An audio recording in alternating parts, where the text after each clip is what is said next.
toward debt-like instruments anyway.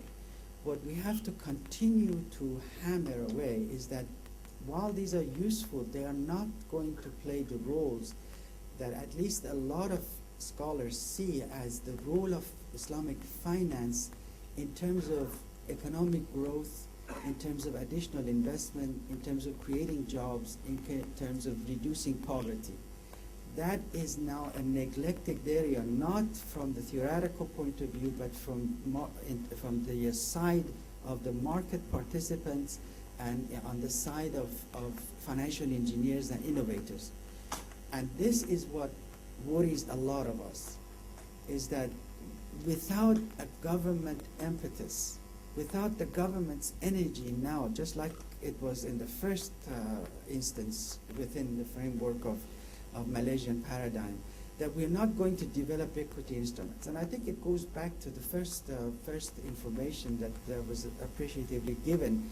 The fact is, if you have a very vibrant market, stock market, and equity market, people will find very easily that they can raise funds for whatever they need.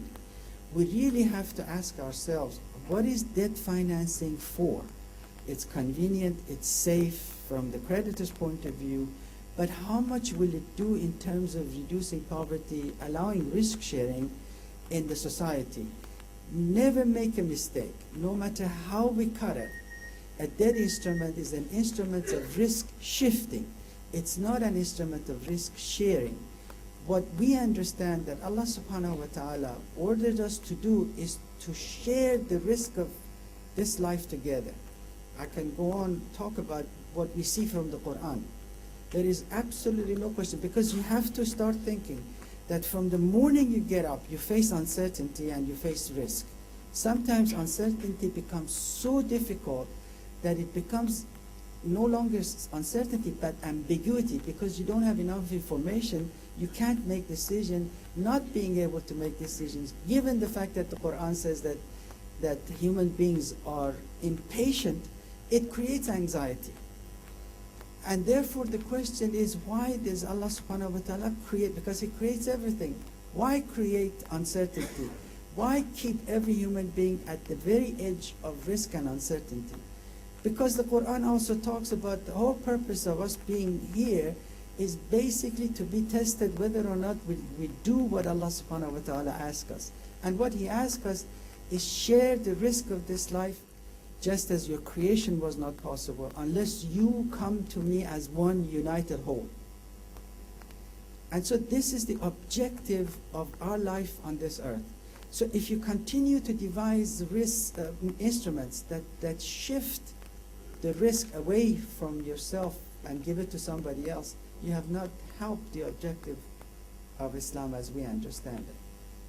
So the question is, why don't I advocate debt financing? Because I don't think it's going to be very helpful. One, two, there are good alternatives out there. We just have to develop. And to me, the best one is developing an active, vibrant stock market, which I think will help Malaysia's other aspirations as well. Long answer, sorry. And basic points, I think we agree on the basic points. I certainly agree on the need to develop equity finance, risk-sharing instruments, both as a Muslim from an Islamic perspective, and also because of what I know about the success of risk-sharing instruments in the American economy. I am referring, of course, here to venture capital, and which has brought the latest technology to the American economy. Everything that we are using today, from your mobile phones to laptop computers, have been financed by venture capital. Venture capital is mudaraba financing. That is 100% Islamic. So the name, therefore, is venture capital. Let me make that clear. So what is needed you are perfectly right when you say that government support is needed. So I propose that venture capital companies must be 100% tax exempt. And absolutely, absolutely. I mean, you want to promote this. I mean, we need to promote venture capital companies. They need to be tax exempt. Why? Because venture capital companies give birth to entrepreneurial companies, maybe tens or 20s, many entrepreneurial companies. It is these companies that are given birth by the venture capital companies, they are the ones who pay taxes. So it is like, a goose that lays golden egg. You don't want to slaughter the goose. You want to tax the eggs. So, so venture capital companies need to be tax exempt. And then the next thing is, you mentioned, is a shift in the direction of trade. One thing that's happening is American venture capital is declining at the moment. About 50% of American venture capitalists have decided to invest in Asia. So Malaysia has a great potential from that perspective, if, as you say, the necessary institutional preparations are made. That's all. Thank you. Thank you very much. For those who don't know, Professor Murat is one of the foremost historians of the Islamic world, and I'm really proud to have had a chance to spend some time with him and learn from him. He's absolutely right. Indeed, just maybe 4 or 5 months ago, a paper came out by a lady from Stanford who traced the development of venture capital in Silicon Valley to this commenda instrument of the Middle Ages, which commenda was the Latinized name for mudaraba, which was responsible for the development of major industrial centers in Europe, including the Ruhr Valley of Germany, without which Germany would not have been such a huge technical power that it is today. In fact, they, meaning the venture capitalists in Silicon Valley, have modified it a bit, which is the venture capitalist in Malaysia might find useful, and also addresses the debt question, to create incentives for the entrepreneurs and inventors.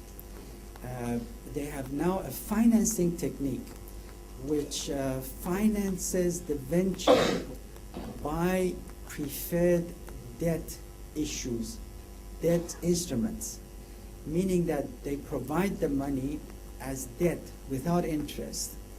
And it is preferred because if, in case of liquidation, they get the first hit on the assets of the venture.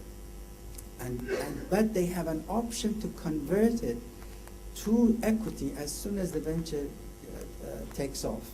So absolutely, that's a very important instrument in the battery of all the instruments that we can develop in Islamic finance. On the question of public policy toward venture capital, I also agree with you. I think that we have to start rethinking public policy toward actually equity participation. We need to level the playing field between debt and equity.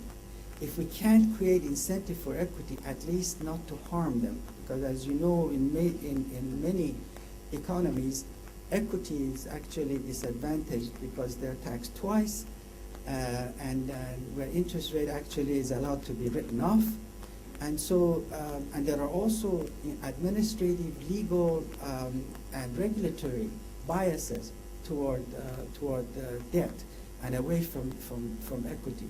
So any society that wants to develop a vibrant equity market and interested in developing the full spectrum Islamic finance menu would have to do a rethink, complete rethink about public policy toward financial structure. And my belief is that we are now moving away from the normal paradigm in economic policy, and things are going to change. Because, you know, if you tell somebody now, for example, that look at the Malaysian data where you have everybody is claiming that all Asia, but also Malaysia, has very low